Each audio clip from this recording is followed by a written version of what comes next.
قالوا سلاما والذين يبيتون لربهم سجدا وقياما والذين يقولون ربنا اصرف عنا عذاب جهنم والذين يقولون ربنا اصرف عنا عذاب جهنم إن عذابها كان غراما إنها ساءت مستقرا ومقاما والذين إذا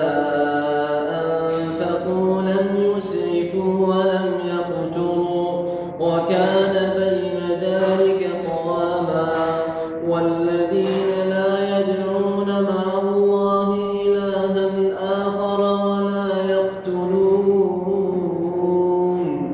ولا يقتلون النفس التي حرم الله إلا بالحق ولا يزنون